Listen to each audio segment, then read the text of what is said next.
Hi hello welcome to N9 media. నేను మీ journalist విప్లవశ్రీ. మనందరికీ తెలుసు దండకారణ్యంలో జరుగుతున్నటువంటి మారణ హోమం ఏదైతే ఉందో దానివల్ల చాలామంది ఆదివాసీలు ప్రాణాలని కోల్పోతున్నారు అని చెప్పేసి.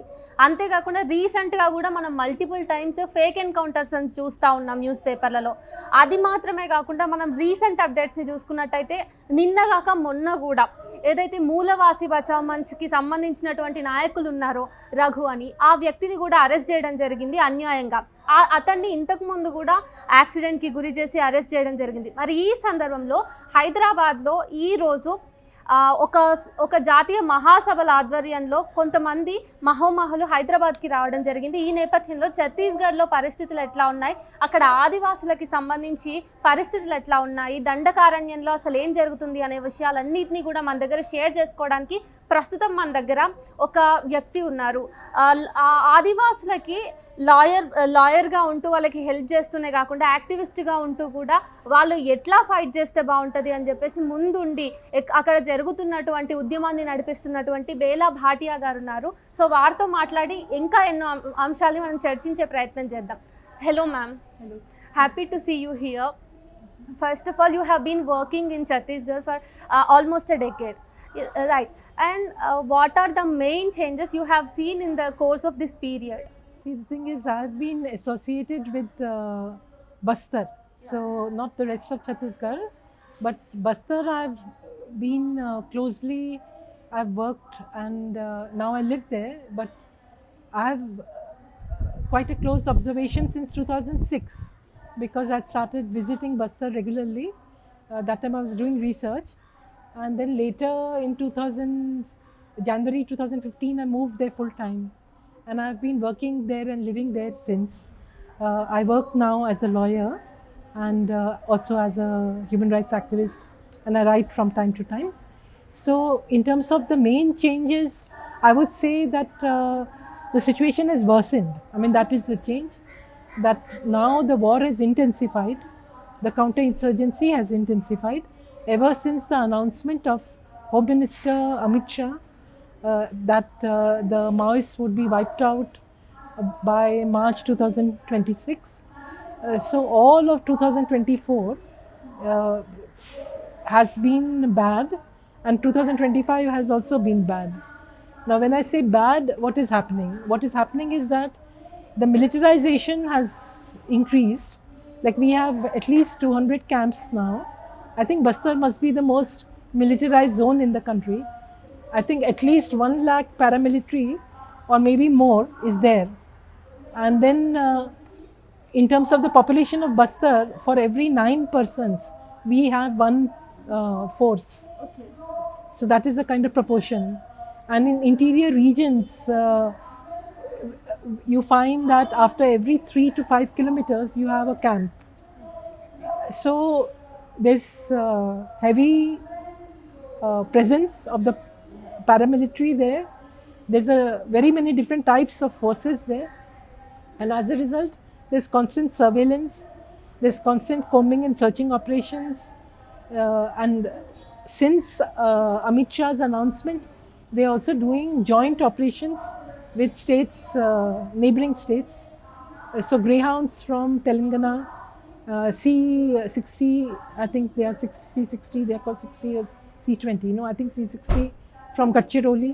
So there are these kind of joint operations which are happening, and the number of people who are being killed is right now has reached huge numbers. Like, almost every day there are people who are being killed. A large number of them are civilians. Yeah. So what would be the reason for all such kind of, it's a kind of genocide here. So what would be the reason?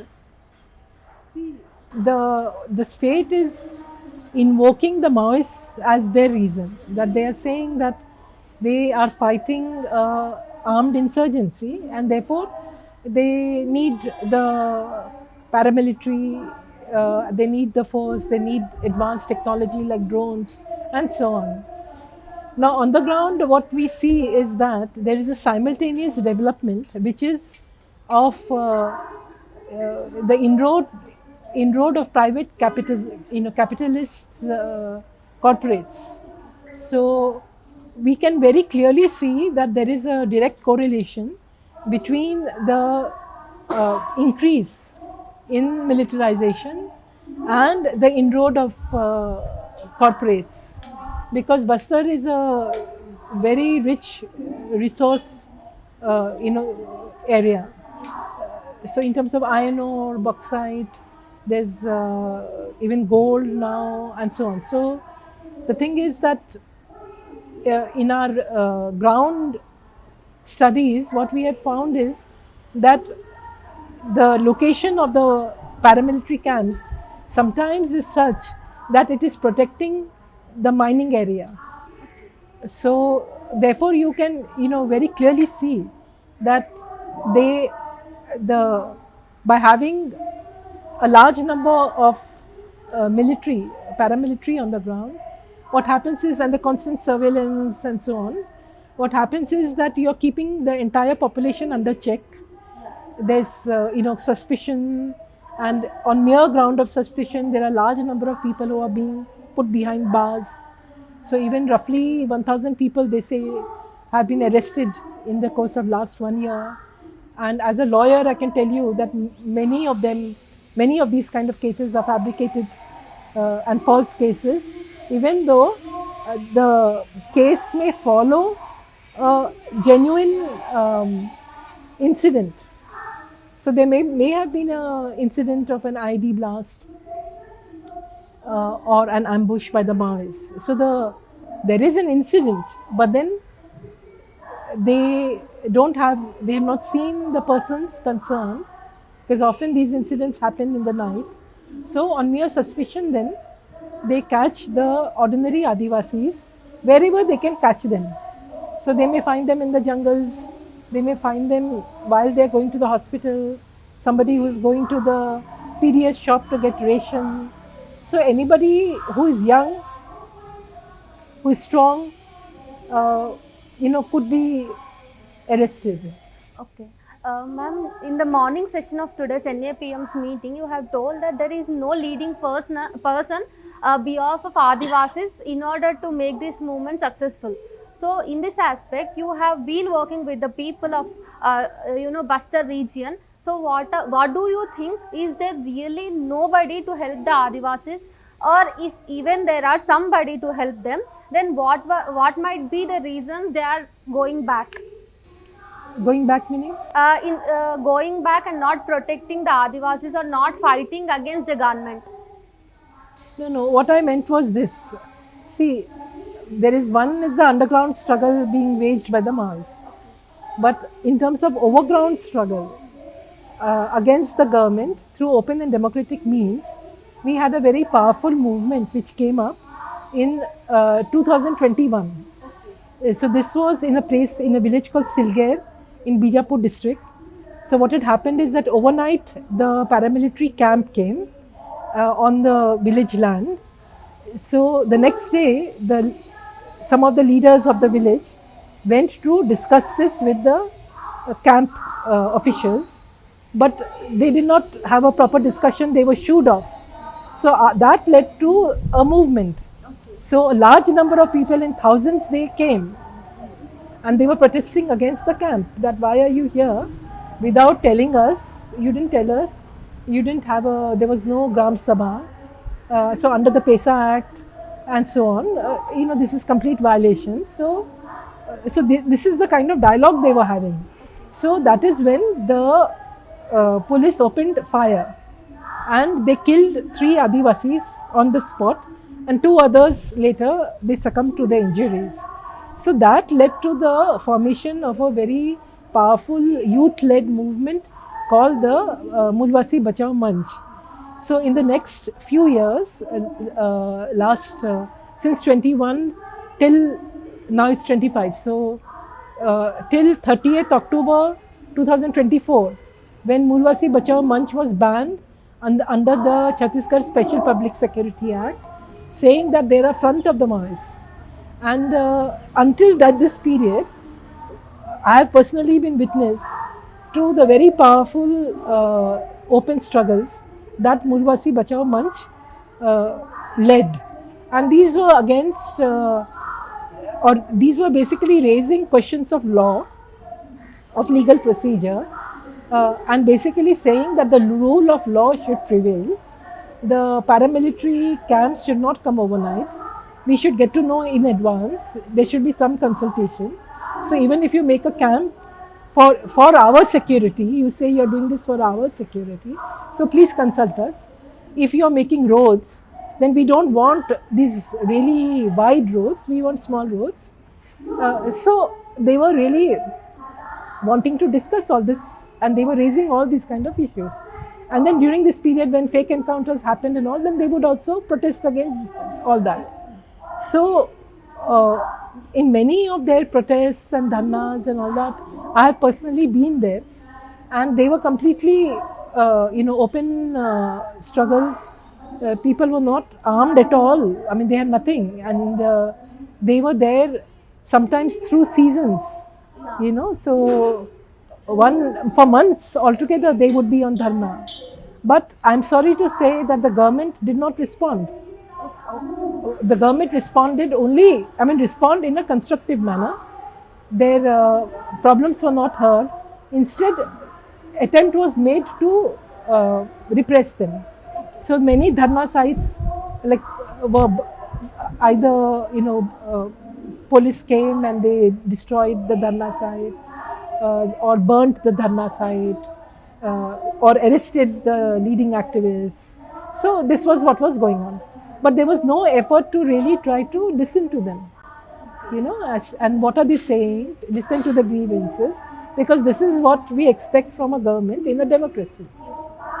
So that I was wanting to draw attention to this, and to say that this therefore shows us a great lacuna on the part of the government and the type of governance in Bastar, which is a 5th schedule area, that there is no respect whatsoever for the rule of law, and the government doesn't even listen to struggles that are being led completely non-violently.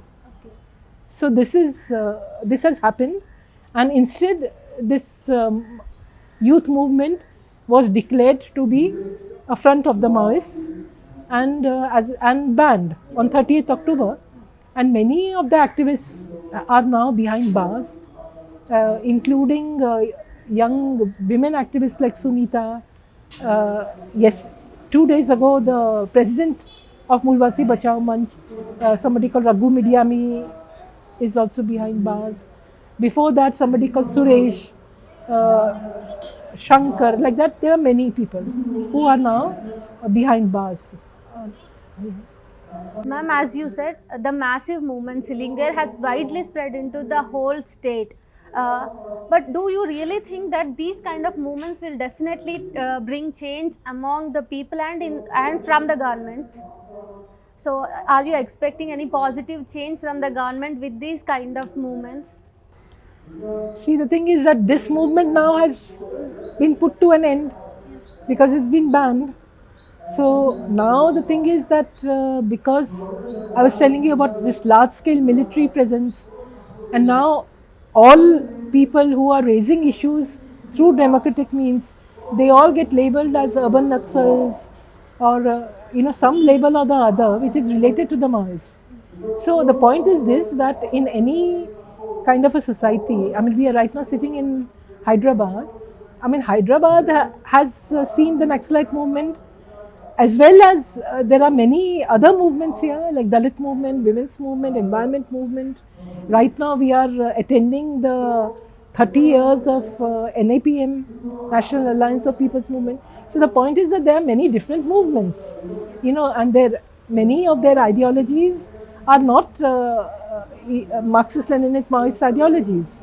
They are also struggling for a change in society, in polity, based on other kind of ideologies which may be inspired by socialists, Gandhians, Ambedkarite movement, and so on.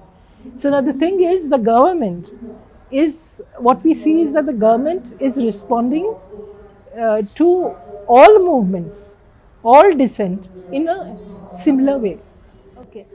Ma'am, what is your future plans to eradicate such kind of fake encounters or to protect the Adivasis in the Chhattisgarh or Bastar movement, Bastar area?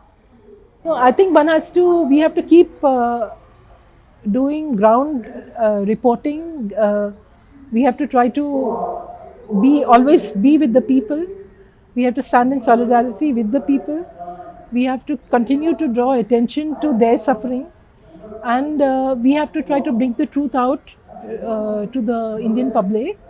And we all need to have the courage to raise questions to the government that this is not the way to do counter-insurgency. This is not what will construe as legitimate counter-insurgency. Direct killings, like in the shape of fake encounters, is illegitimate. It's not the right way, and that the government should first and foremost announce a ceasefire and persuade the Maoists also to enter into an arrangement where there's a ceasefire, and both sides should respect that ceasefire.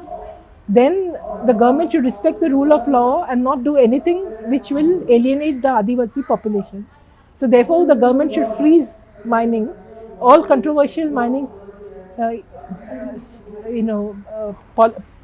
sites and plans should be frozen until further discussion. And so on. So, and then all these fabricated cases on people and all should end. So there should be basically a dialogue, because the whole option of a dialogue has not been exercised at all in Bastar. So they are just using guns, more sort of direct means of repression, and I mean, this is not, in my view, this is not the best and response. Yeah. Ma'am, this question is a bit personal to you. You being a person who came from a upper caste Punjabi family, but you are today fighting for the rights of the people who are really downtrodden in the society. And in Telangana, recently we have been observing a very n number of cases in which the Dalits have been killed in the name of caste and creed. So in this point of view, what is your opinion in order to eradicate the caste in our system? See, I believe in annihilation of caste. I think if we believe in equality, then we believe in social equality, we believe in economic equality, we believe in political equality. And India and Indians, all of us need to have the courage to look into our societies and discard whatever comes in the way of achieving equality. So therefore, I personally, in my own life, I have tried to fight the caste system I went to, in 2003, following Ambedkar's example, I also went to Nagpur and I converted to Buddhism, because I also believe that the Hindu religion, with its foundation on the caste system, why is it only upon the Dalits to fight it? You see, because I think it is something that all the Hindus should be affected by it, should be concerned about it. It should not only be up to the Dalits to fight the caste system.